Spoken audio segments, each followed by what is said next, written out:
Wow, thanks for continuing to call. I had no idea that this was not being broadcast. I've been talking for the last 20 minutes, so I may not have pressed the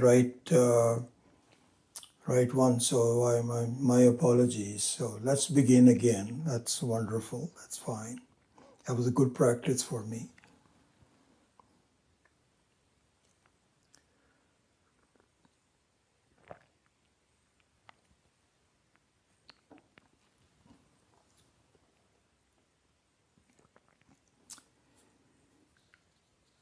So what I was saying,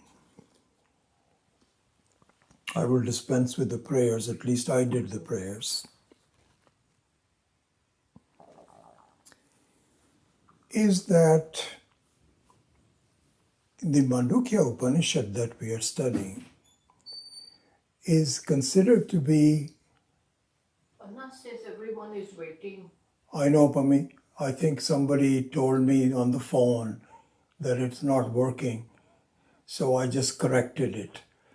So, class right now. No, there is a class. I mean, I didn't realize that it was not being broadcast. Okay, so it is going on. It's now going on, yes.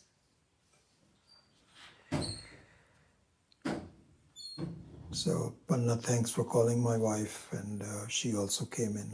My apologies. So what I was saying was that the Mandukya Upanishad that we are studying is the kind of like final piece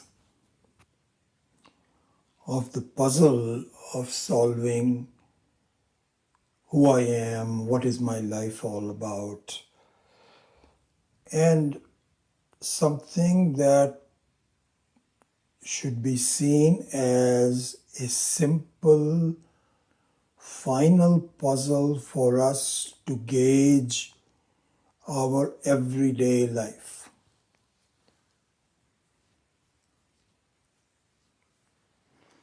And by that I mean that there is a lot of putting together of the pieces of my life in terms of the studying of Vedanta, about the Bhagavad Gita, about various Upanishads, all of that.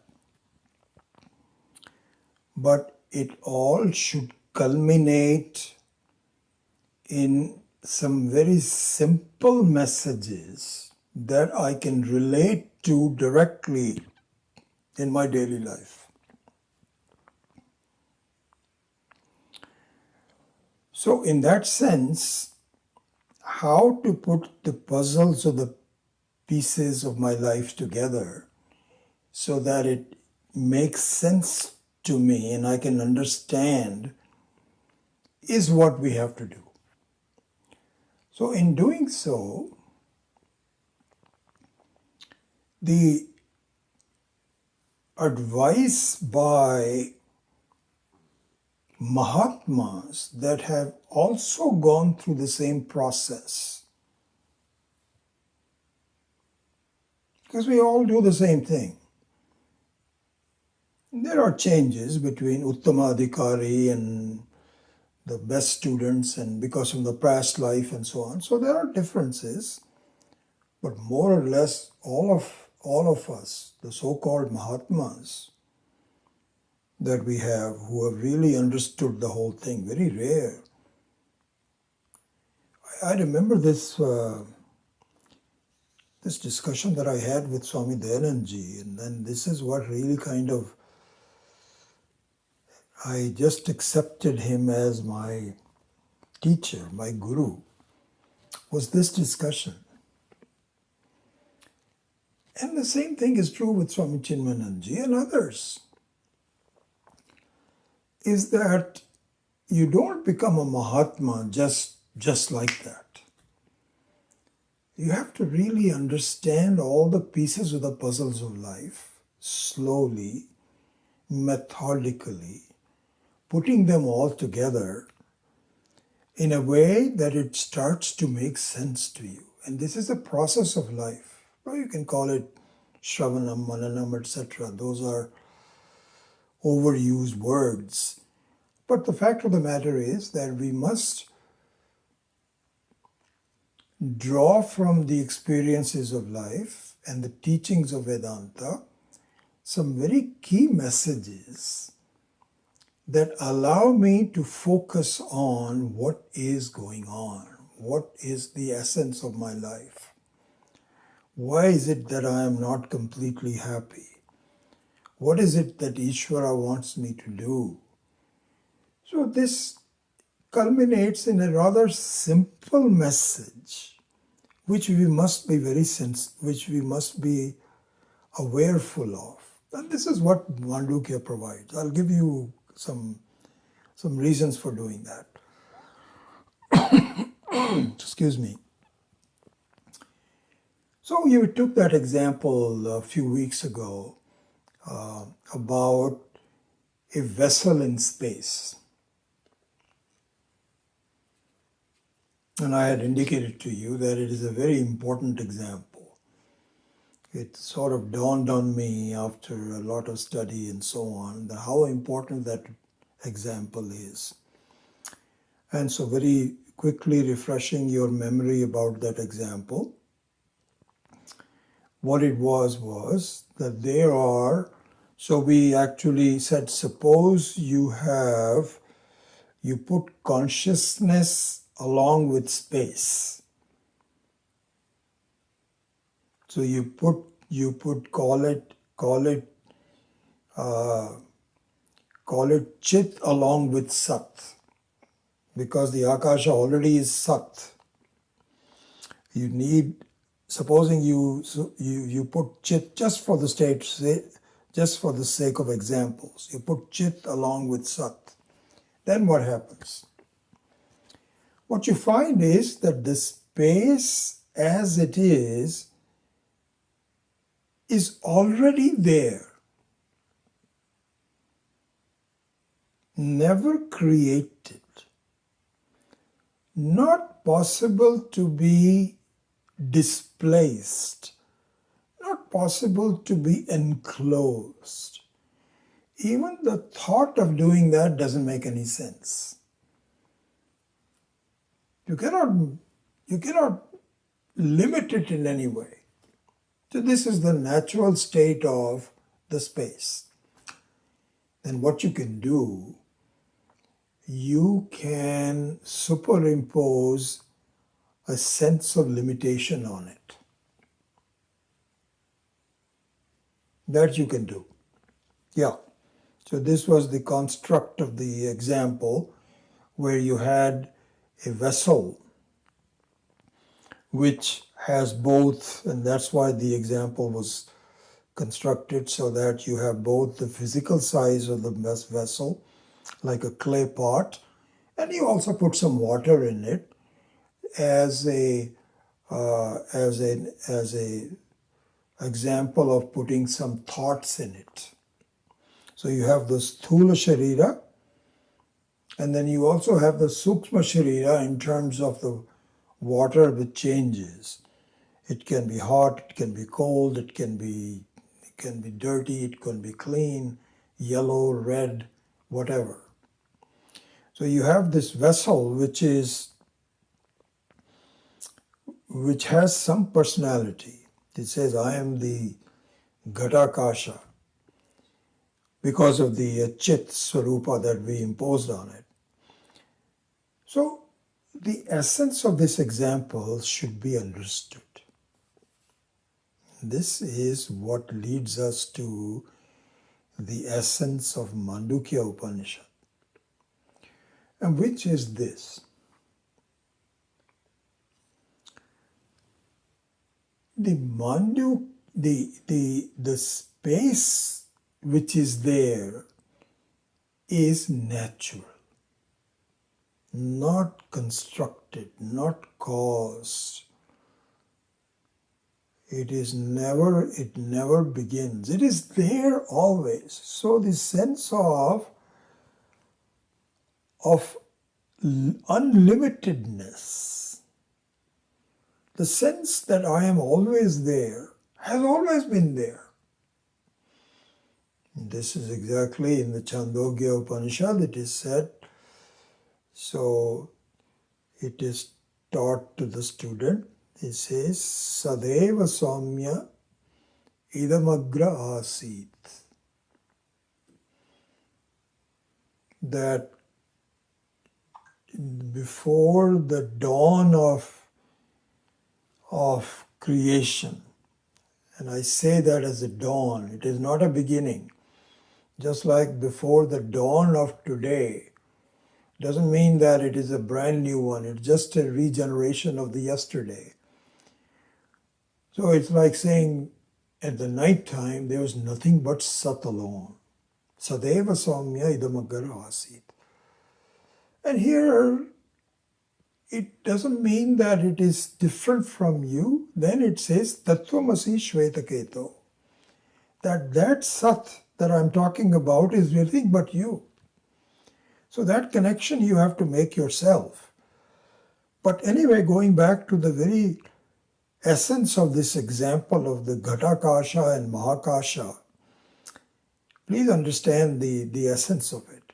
The essence is that the unlimitedness is not caused, it is natural. The limitedness is just your imagination. Any sense of limitation is an imagination. It is not true. You can imagine anything you want to. And the nature of the imagination is that it begins, it kind of gives you certain action, and then it disappears. Disappears into what? A sense of non-limitedness. So the non-limitedness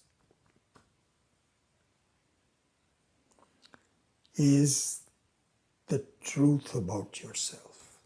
This is the essence. This is the simplicity that Mandukya Upanishad wants us to have. This is what we need to focus on. This is what meditation is all about. We just are our minds are too flighty. It's too preoccupied by the glitter of what I see to allow me to focus on the fact that my unlimitedness is my own self. And my sense of limitation is my imagination. It's all mental. And the Mandukya Upanishad provides you with the daily experience of being able to see this. This is how my life is constructed. Every day I have to see this slowly, slowly, slowly. I begin to understand the truth rather than being preoccupied by looking at things and so on and so forth. At one time, this finally dawned on me. And last night was another example. I'll just tell you an interesting, just a couple of hours ago, 3 hours ago, 4 hours ago when I woke up at 5 o'clock. Usually wake up at 5, at least on Saturdays. Other days I may sleep in a little bit more. But then when I woke up, I was in the middle of a dream which was fascinating. And I now tend to do this very often, that if I wake up from a dream, I just lay there. Or sometimes I just go to my room and sit down And I don't do anything. I simply try to recall my dream and contrast it with what I'm seeing. So last night's dream was very interesting. It's a fascinating dream. My dream was that I'm driving a car and I'm negotiating a very difficult territory. Very difficult territory. It's kind of like hilly, there's a lot of water flowing, and I come to an abyss of a place, and it is right next to a garden where people are sitting and laughing and talking. So I'm asking them, what do I do? So they say, just go down. Going to the abyss, you'll be okay. But it's very steep.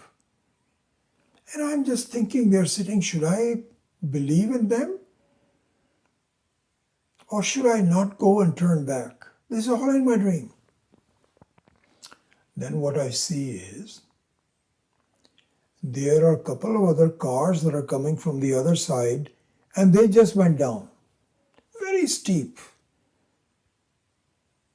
And I'm sitting here and saying, oh my God, I can't believe that they did that. I'm getting a little bit more courage to do that. This is when I woke up. God knows what the dream was for. I think it is for that we are still searching in our lives. Should I do this? Should I not do this? It was something like that. But anyway, that side aside, what became clearer to me again, this happens again and again and again, was the following.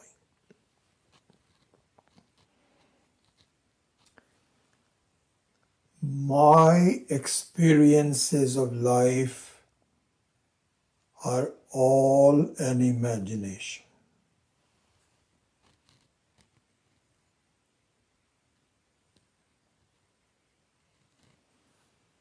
This is where the example of the pot space, the ghatakasha, is so relevant and important.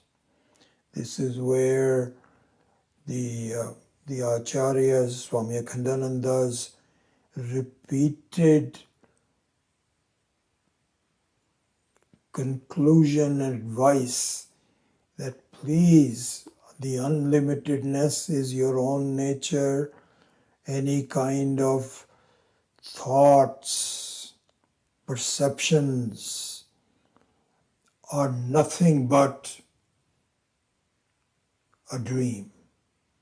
They're nothing but an imagination. And I tell you, this is becoming more and more apparent to me. That, see, just look at this.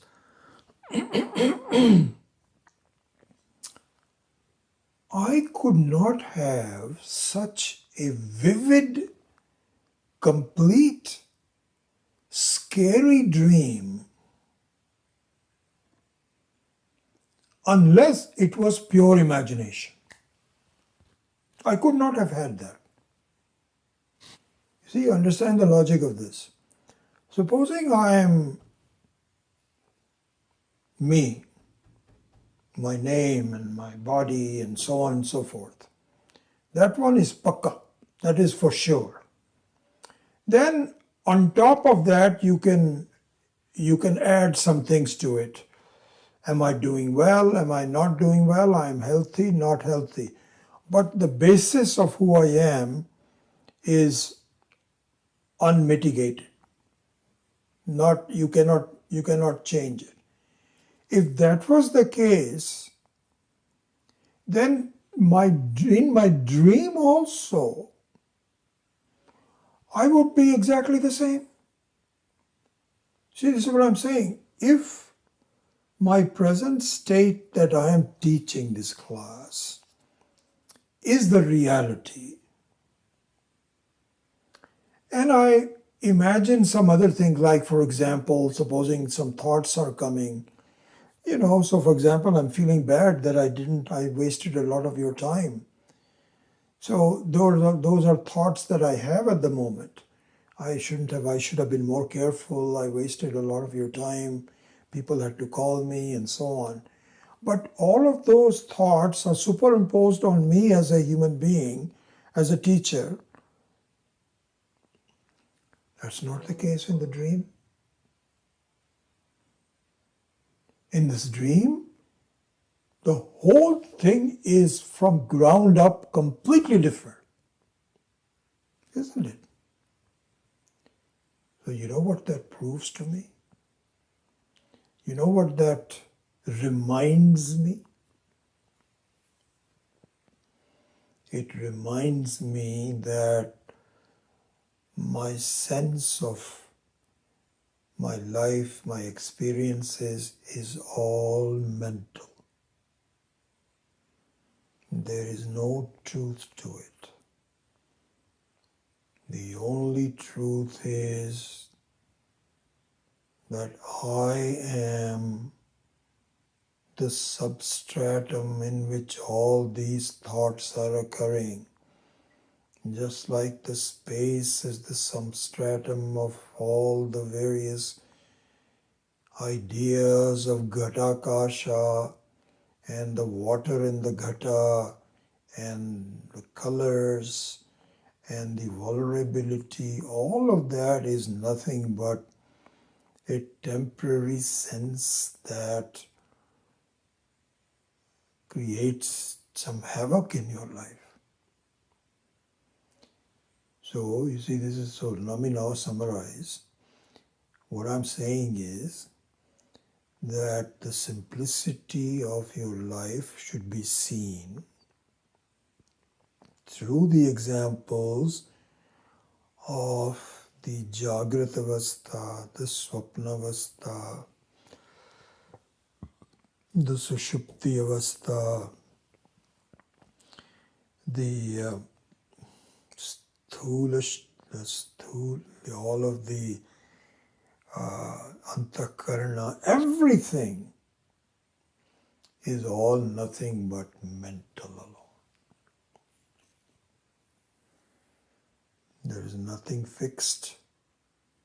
It is all completely your own imagination.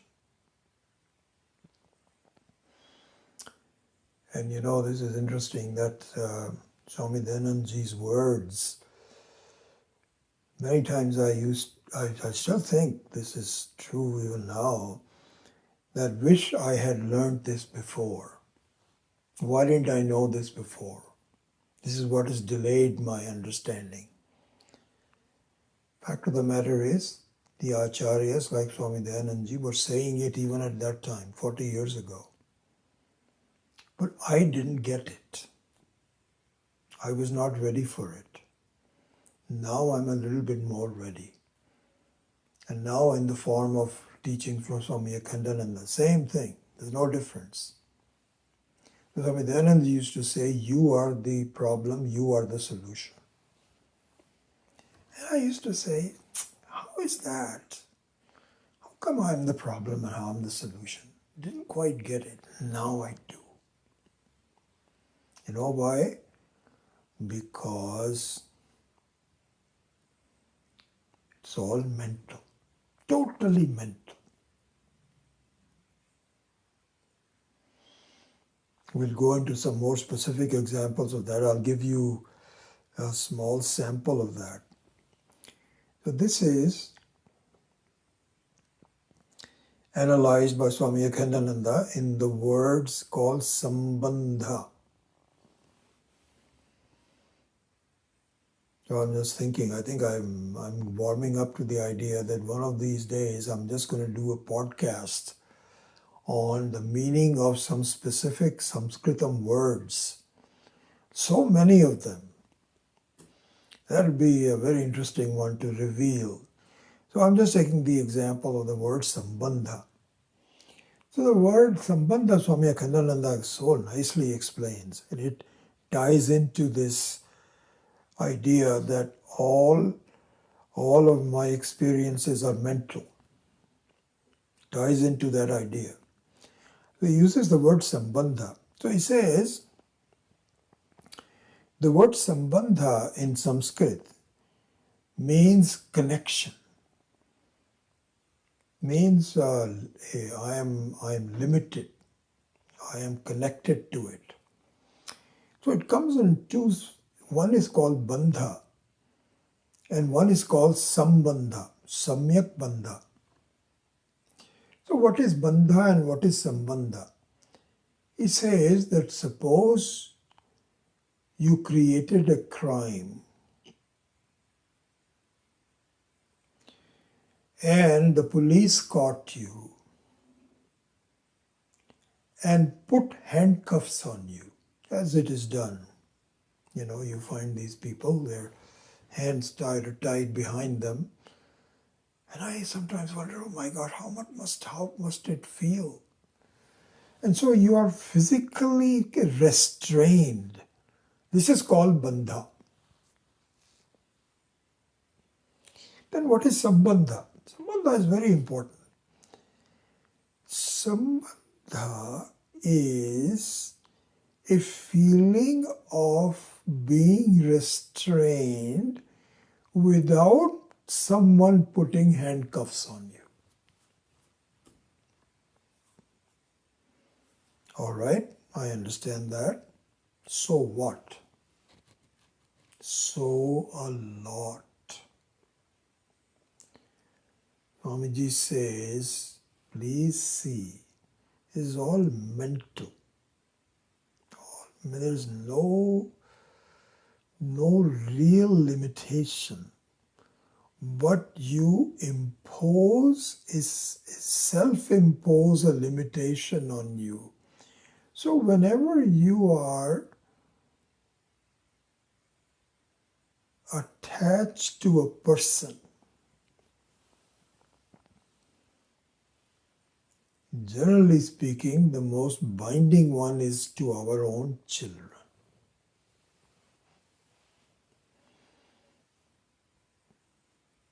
And somewhat less to our spouses.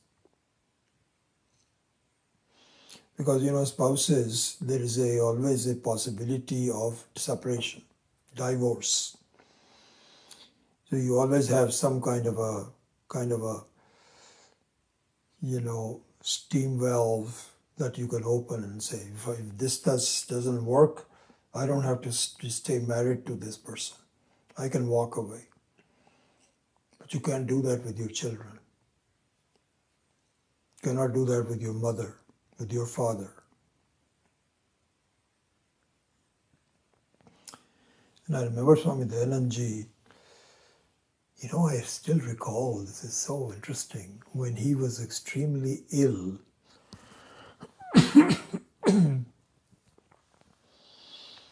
and we could tell he's not going to be around. His diabetes had really put a kibosh on him. His diabetes was just, you know, he could not see very well, he could not hear very well. He used to have insulin injections. And so he was deteriorating right in front of our eyes.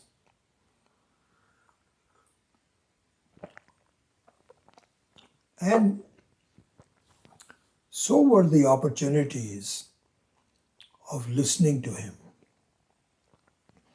You know, I would go to the ashram at least once, if not twice a year, to meet with him, to listen to him, and so on. So I remember this so well.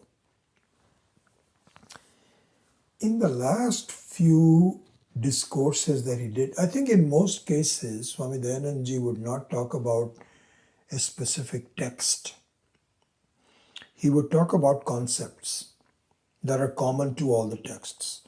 So that was very useful. He could just take up a topic and just unfold it. And the reason I'm saying that is because I remember this so well,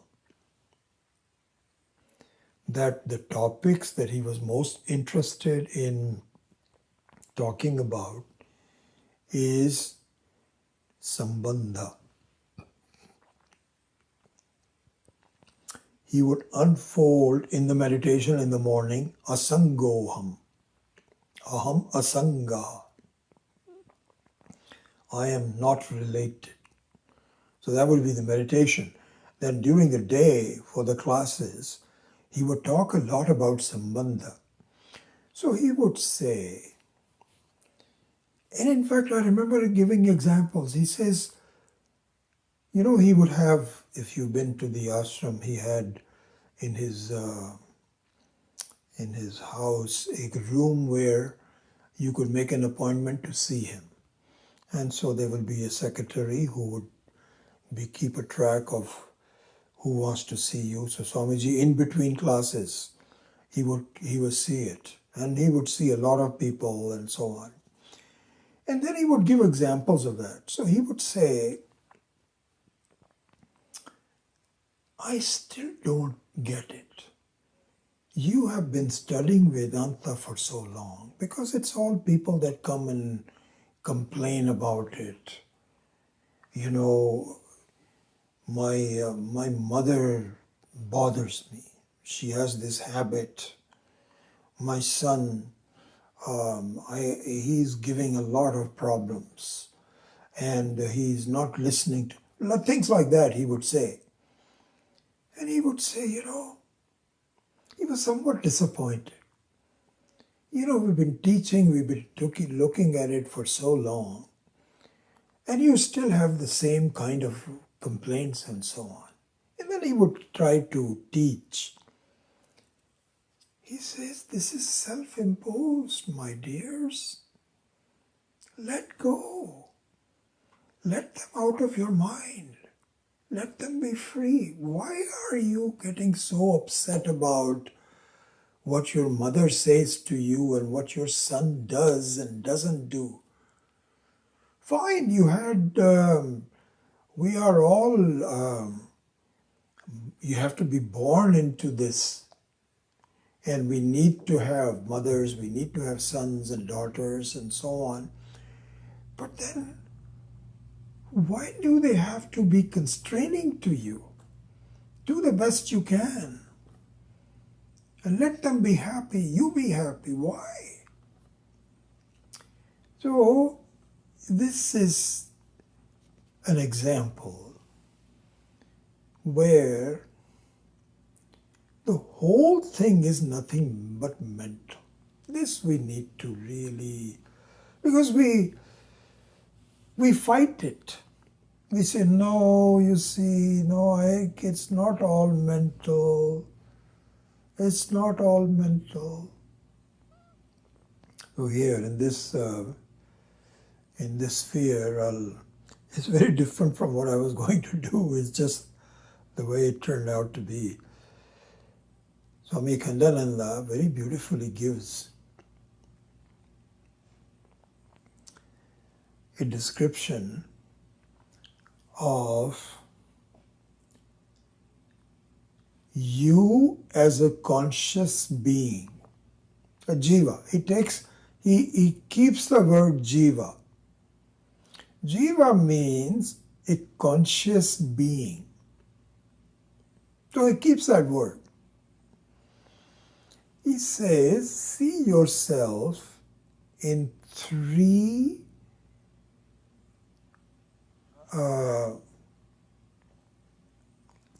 avataras, three manifestations every day. Every day.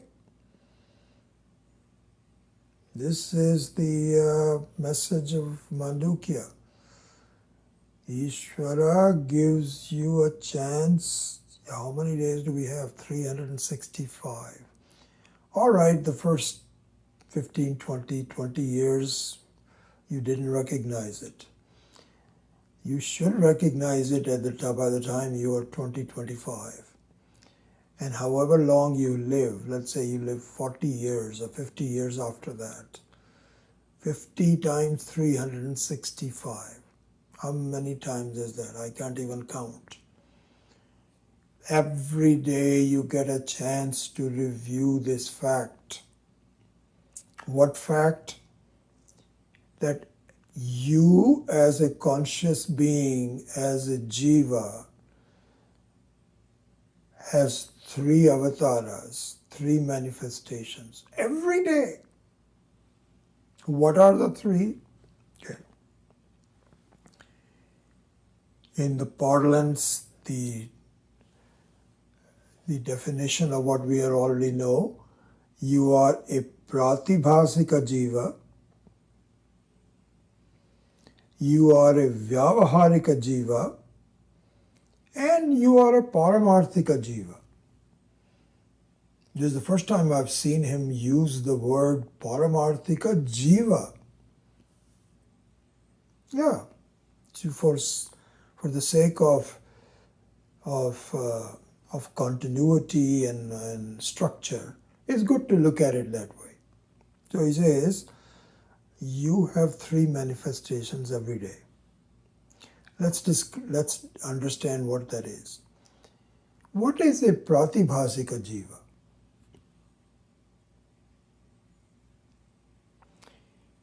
Pratibhasika jiva is one that has the experience of pratibhasa. And what does that mean? Pratibhasa means right in front of you, something begins that has an effect on you, and that effect is gone. You see that? That's the definition of a pratibhasika jiva. What is that? In your presence, the beginning and end of some imposition is there. They're all the time. Like, for example, hunger. You were hungry for a while. Now you know that you are no longer. Hunger is gone. It was something that came and went. Sleep came and went. Dream came and went. Okay? Pratibhasa is, thoughts, good thoughts come and go. Not so good thoughts come and go. So you are able to judge that. You can easily say, oh, yesterday I had an interesting experience. Pratibhasika jiva. This is what is called pratibhasika jiva. In the pratibhasika jivatvam, the occurrences that are on you are known to have a beginning and end. Illnesses, hopefully not terminal illnesses, but temporary illnesses. Pratibhasika. Thoughts, pratibhasika. Okay. So you have that manifestation every day. Okay, this is called pratibhasika jiva. Then let us go to vyavaharika jiva.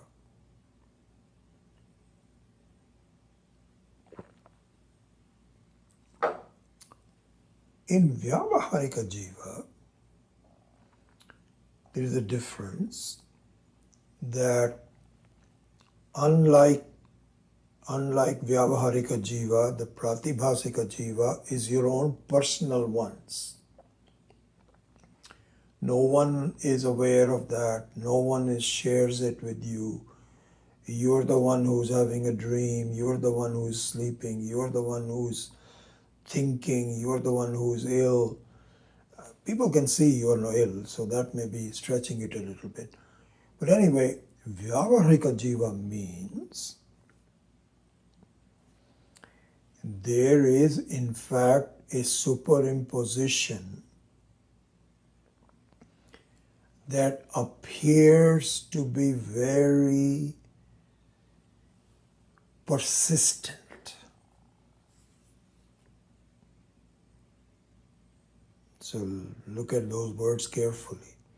In the pratibhasika jiva also, you had superimpositions on yourself, but they were highly temporary. Superimpositions like, for example, say I'm sad. Sadness is a superimposition. Doesn't last. Anger. It doesn't. It just comes without and telling you and just goes away without telling you. So that one is pratibhasika, your own personal one. There also people can understand that you are angry. Yes, there is some bleeding. But in vyavaharika, your superimposition is very visible. And it's also very repeatable and very persistent. So here, some Shastra has to come in and say, by the way, it is fundamentally not any different from pratibhasika. It is just more persistent. That's all. What that means is this. So, Akhandananda really goes into this a lot. When we have time, we can actually go into this. He says, you are under the pressure of your samskaras and vasanas from previous life. And those, this is what is called prarabdha karma, those are designed to be longer lasting. That's all. Longer lasting. They're not permanent. They're longer lasting. But they have exactly the same characteristics as the pratibhasika fundamentally. How? If they were real as we were just discussing it, you will not have this funny experience that I was driving a car and I was afraid of going down this whatever dream you had. You would not have that. Why? Because your vyavaharika sat was annihilated from ground up. There's no reality to it, just gone. It is exactly the same characteristic as the pratibhasika, gone. But it reappears. Why does it reappear? Because of the pressure of your vasanas and samskaras. And what are those? That I will be born. And I have this kind of a situation. I will be born on the earth.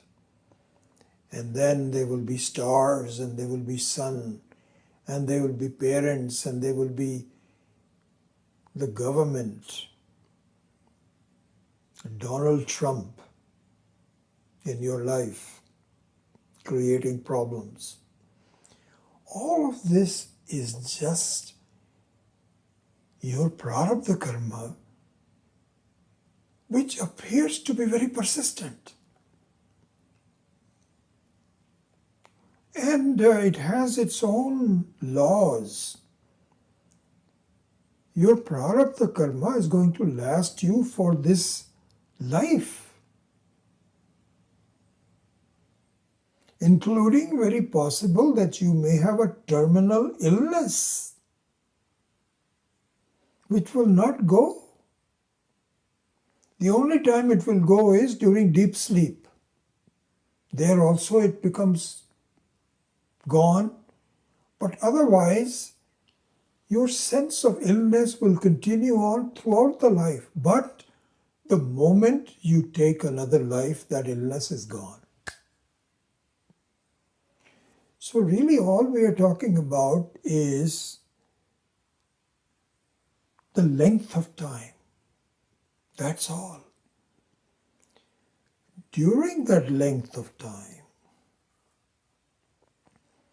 you have to play a part that you initiated at the beginning of this life.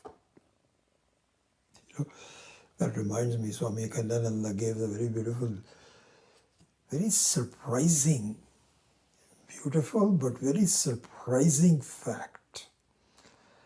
And these are things that I think we slowly need to get receptive to. So he gives this example. I'll just, on this description of the Vyavaharikas Jiva, I'll include that. He says, you know what the fact of the matter is?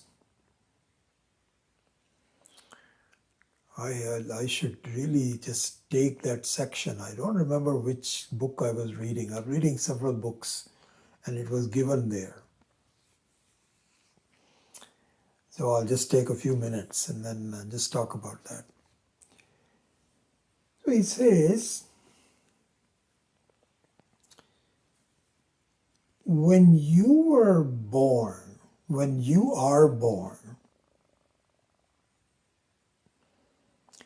you don't know who exactly you are. Right? Like, for example, and Swami Dayananda used to give exactly the same example. He says the moment you are born, you are engulfed in total I don't know, ajnanam. Slowly, that ignorance, self-ignorance, ignorance actually, not just self-ignorance, ignorance in general, is addressed by people, situations. Like the first thing that the baby knows, as soon as the mind develops a little bit, this is my mom. This is something very pleasant. She gives me milk. Very pleasant. This is the first thing. From there, then you grow. This is my mom, this is my dad, this is a toy, this is pleasant, this is good, I'm wet. Slowly, the ignorance goes. The only ignorance that doesn't go is who am I? Swami Dayananda used to say that. Until a guru comes and says, oh my gosh, that also you should know. Anyway, that's how the example goes. Go back to Swami Akhandananda. He says, when you are born, you know this. I am. But you don't know who you are. In Hindi, he says this is always in Hindi, he says, मैं कुछ हूं, पर ये मुझे पता नहीं है कि मैं क्या हूं. कुछ हूं. So I'm something. But I don't know exactly who I am. It's a remarkable analysis of this. Then what happens is, you are given some things to superimpose on top of yourself.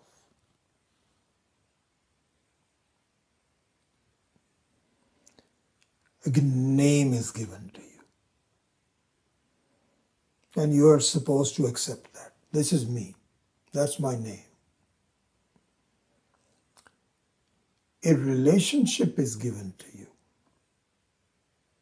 You know, this is interesting. Who your mother is also something that you have to you don't know. You really don't know who your mother is. That also is, you have to be accepted. It's like a name. Really, that's a fact. You don't know who your real mother is, but it is given to you. Say, I am your mother. And this is what happens when babies are adopted. They are told, this is your mom. until much later on they might find, no, that's not true. So really, relationships are also given to you. This is my father. That's another problem. You don't know who your father is. You are told this is your dad. Just accept it.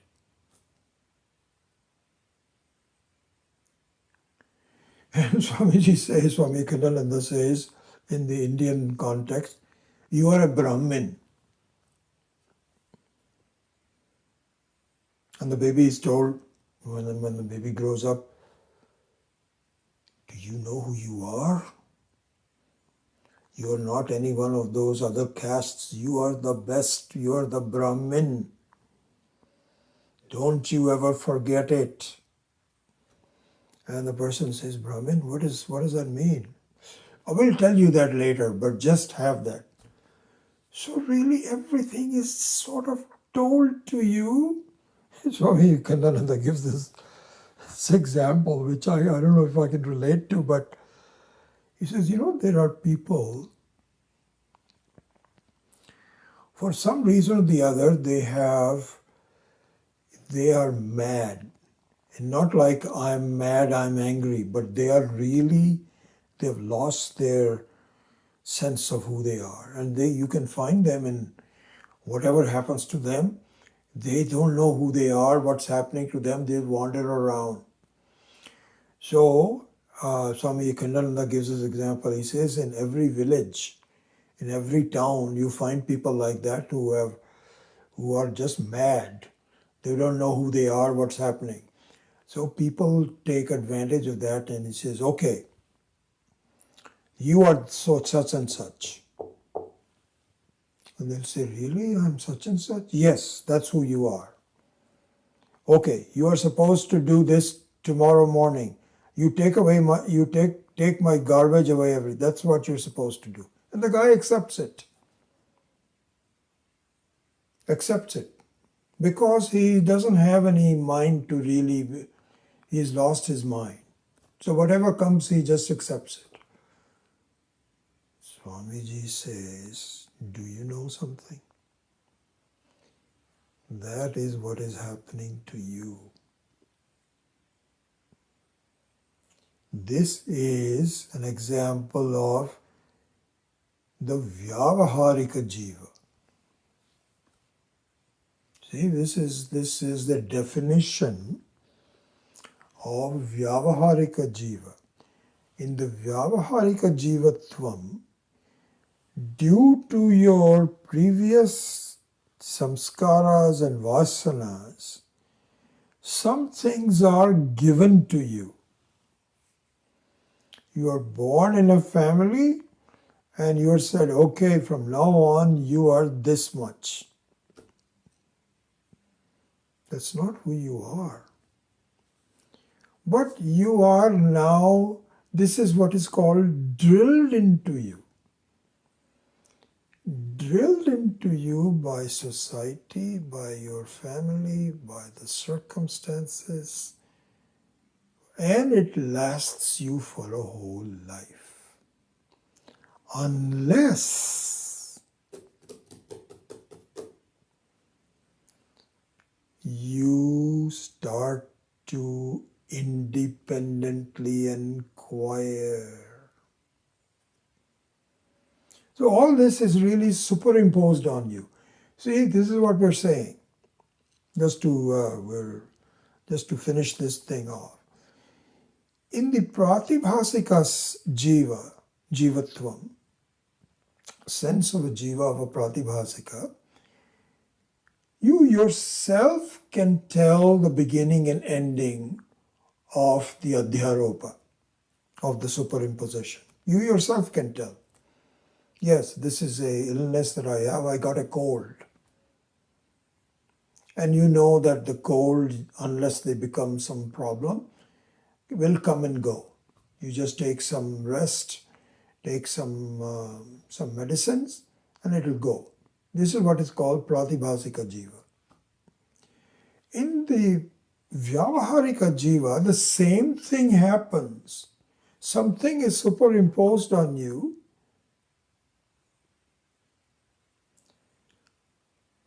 but it has a longer lifespan. That's it.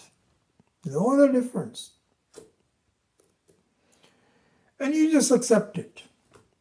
Yeah, I'm such and such, and I'm the body.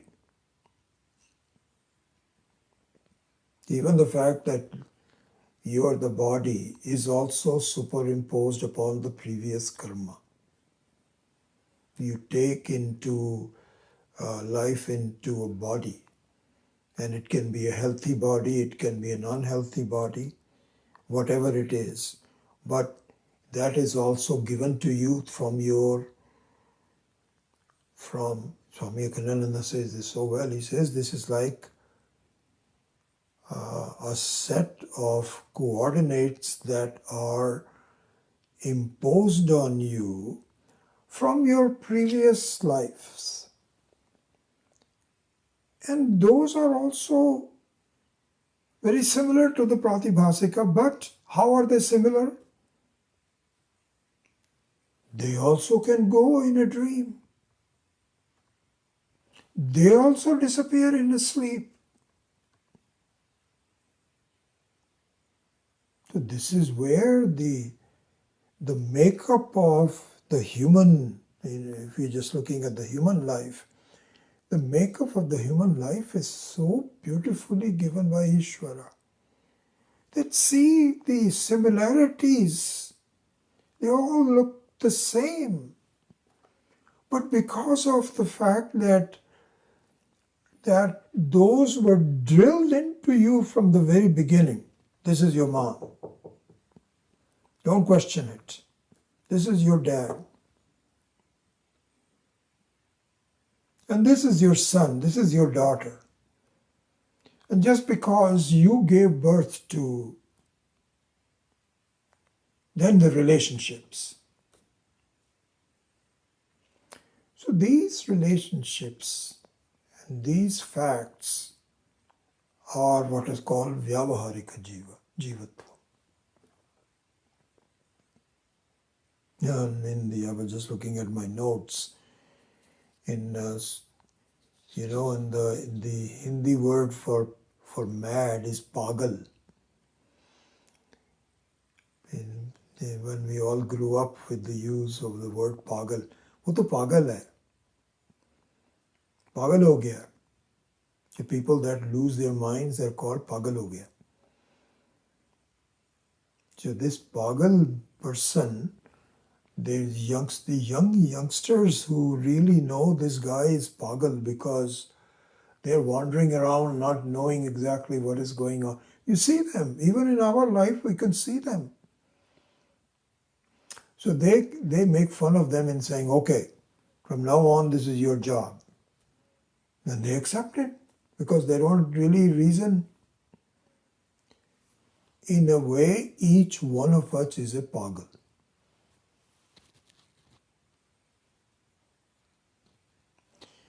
And so the Vyavaharika Jiva is also, in fact, I would say this, Pratibhasika is less of a pagalpan, of a peculiar madness.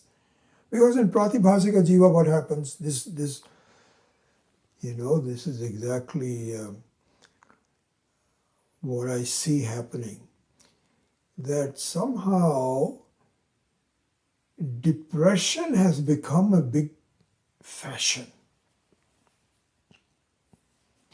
Depression. I tell you, when we were growing up, we never even knew what the word depression meant. But now depression there are medicines for it. There are courses on reducing depression. There are seminars. So depression is Pratibhasika Jivatva. You feel that I am depressed. Why are you depressed? I don't know, but I just feel depressed. I kind of think that maybe, people don't like me. Hey, I like you. Oh, I don't know about you, but I find a lot of other people don't like me. That makes me depressed. So this is also kind of like a pratibhasika jivatva. But you can take medicines. These guys, oh my gosh, I cannot believe. I think television will now fail. Television is already failing. It is giving rise to all these streaming things and, social media and so on. So television is on its last leg. But if it is kept alive, it is because of the advertisement from medicines. So the depression medicines can cure medicine. I'm told that it can cure depression. So that is pratibhasika jivatva. But vyavaharika jiva is more persistent. It doesn't go that easily. Except for the fact you should see that it disappears when you are dreaming, disappears when you are sleeping.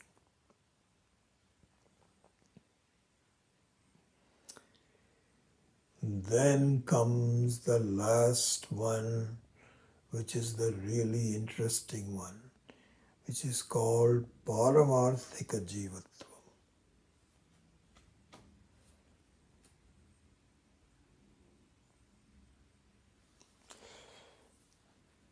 I know I began late, shortened the class, but I think that this discussion of Paramarthika Jivatvam, which is again very tied to the adrishtam avyavaharyam agrahyam alakshanam achintyam avyapadeshyam, etc. This is the Paramarthika Jivatva. And so in the first part of the seventh mantra,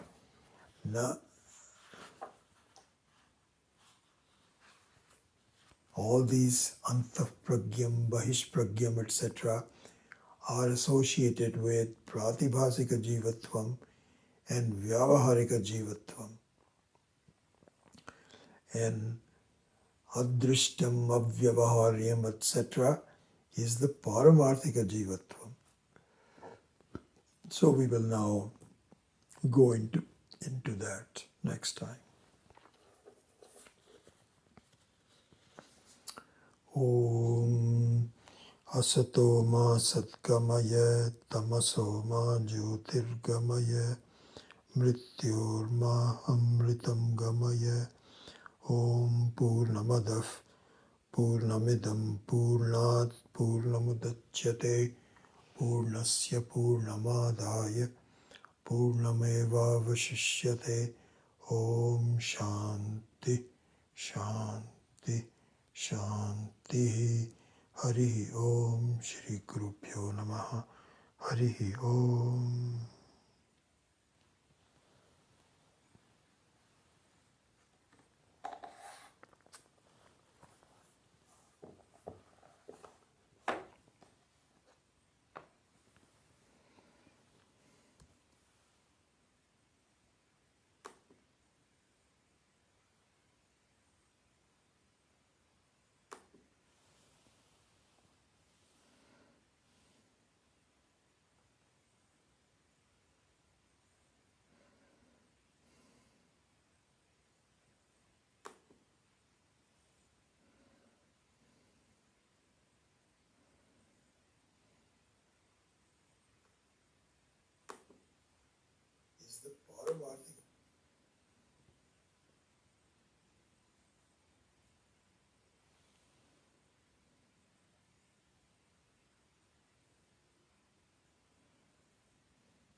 Sorry about that. That is my fault. I think there is a button which says publish. And I think what happens is that sometimes if you press it, it doesn't give you a confirmation. If you don't press it hard enough, it doesn't give you a confirmation that you have to press again. And I probably didn't do that. So I thought I pressed it, but I'll be more careful. Sorry about that. Anyway, hope you're all well and look forward to discussing this further.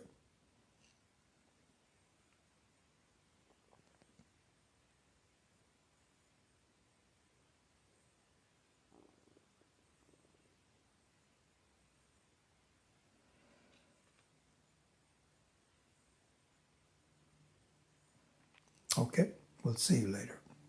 Hari Om.